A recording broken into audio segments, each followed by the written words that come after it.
امیر المؤمنین مولا علی ابن ابی طالب، صلوات پڑھے مولا کی شان پر۔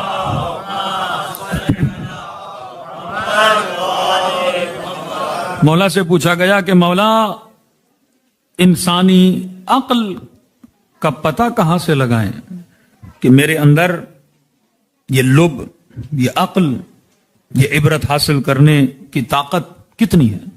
تو امام نے فرمایا انسان کی عقل کا پتہ انسان کے دو چیزوں سے چلتا ہے۔ فرمایا انسان کی سلیکشن اور انسان کا ریلیشن۔ یہ جو ہم چیزوں کو سلیکٹ کرتے ہیں یہ کس بنیاد پر ہے؟ عقل کی بنیاد پر ہے۔ کہ اس کی سلیکشن سے پتہ چلتا ہے یہ کتنا عقل مند ہے، اس کے ریلیشن سے پتہ چلتا ہے یہ کتنا عقل مند ہے۔ کربلا کے میدان میں آئیے، حر نے کس کو سلیکٹ کیا؟ امام حسین کو۔ ابن سعد نے کس کو سلیکٹ کیا؟ رائے کی حکومت کو۔ اب یہ جو سلیکشن ہوتی ہے کس بنیاد پر ہے؟ یہ یا ہوا و ہوس نفس کی بنیاد پر ہے، یا یہ سلیکشن انسان کی عقل کی بنیاد پر ہے؟ میں چھوٹی سی مثال دے رہا ہوں۔ جسمانی طور پہ تو گدھا بھی بالغ ہو جاتا ہے۔ بالغ آپ سنتے نا، فقہی طور پہ کہتے ہیں لڑکا 15 سال میں، لڑکی 9 سال میں، 10 سال میں، اٹ ڈیپینڈس ان کی باڈی کے مطابق ہے، کوئی جلدی کوئی دیر سے۔ اب اس کی نشانیاں ہیں، اب یہ فکس نہیں ہے کہ ہر بچہ 15 سال میں ہوگا، کوئی بچہ 13 سال میں ہو جاتا ہے، اور یہ نہیں کہ ہر بچی 9 سال میں، کوئی بچی 10-11 سال میں بھی بالغ ہوتی ہے، کوئی جلدی بھی ہو جاتی ہیں۔ جسمانی طور پہ بالغ ہونا کمال نہیں ہے، عقلانی طور پہ بالغ ہونا کمال ہے۔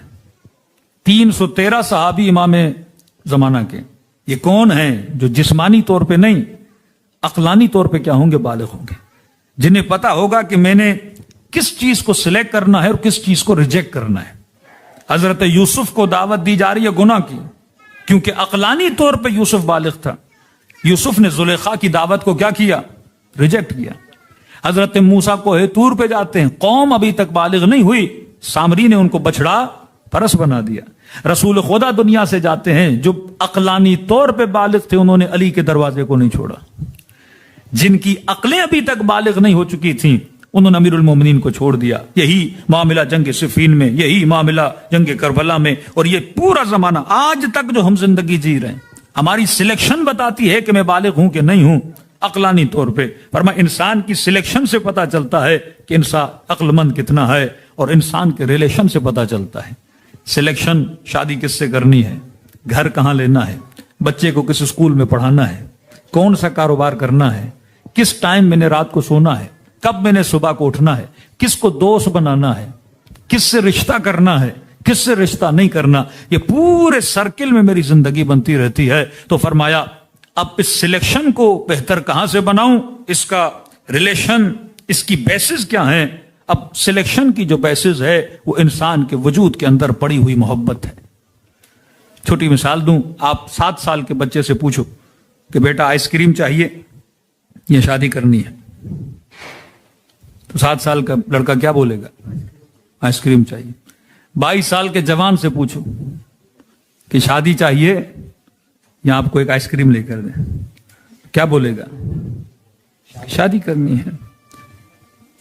بچے کے لیے آئس کریم سب کچھ، جوان کے لیے شادی یا گاڑی یا گھر یا اچھا کاروبار سب کچھ ہے۔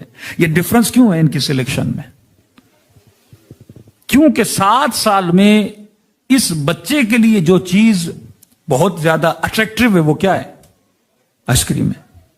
اس کے نفس کے لیے اس وقت آئس کریم سب کچھ ہے، چھوٹی سی بائسیکل، چھوٹا سا کھلونا۔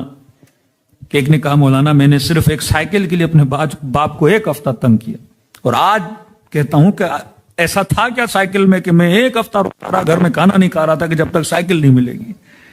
تو بچپنے کی سلیکشن پہ جب جوان ہوتا ہے تو ہنستا ہے کہ میں کن چیزوں کے پیچھے تھا۔ یہی عالم انسان کے مرنے کے بعد ہے کہ جب مر جاتا ہے اور قیامت کے عالم کو دیکھتا ہے تو اپنی پوری گزری ہوئی زندگی پہ ہنستا ہے کہ واقعی میں کن چیزوں کے پیچھے لگا ہوا تھا۔ جس گھر کو بنانے پہ لگا تھا وہ میرا نہیں تھا، جس مال کو جمع کرنے پہ لگا تھا وہ بھی بینک میں چھوڑ کے یہاں پہ آ گیا، جس سفرے کے لیے مرتا تھا۔ لیکن اگر عقل ہوتی واقعی انسان میں تو اس کی سلیکشن اچھی ہو جاتی۔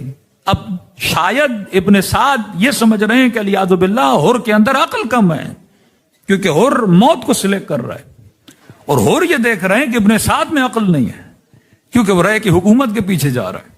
اور امام حسین اسے کہہ رہے ہیں حکومت تو دور، تجھے رے کی حکومت کے گندم کا دانہ بھی کھانا نصیب نہیں ہوگا. کہ مولا فرماتے ہیں جوان سے پوچھو زندگی کیسے گزری، کہے گا خواب کی طرح. بوڑھے سے پوچھو زندگی کیسے گزری، کہے گا خواب کی طرح. پھر امیر المومنین فرماتے ہیں اس خواب کے لیے اپنی ابدی زندگی کو تباہ و برباد کیوں کر رہے ہو؟ اہل دنیا کے پانے کو کامیابی سمجھتے ہیں، اہل عبادت، اہل معرفت اللہ کی راہ میں جان کو دینے کو کیا سمجھتے ہیں؟ کامیابی سمجھتے ہیں. کہ خدا قرآن میں کہتا ہے کیا تم اس قلیل پہ راضی ہو گئے جو میں نے تجھے دنیا میں دیا؟ فرمایا خیر کثیر تو آخرت میں نے تمہارے لیے رکھا ہوا ہے. بندے خدا اس قلیل پہ راضی ہو گئے تو مطلب تم کیا ہو؟ کم عقل ہو.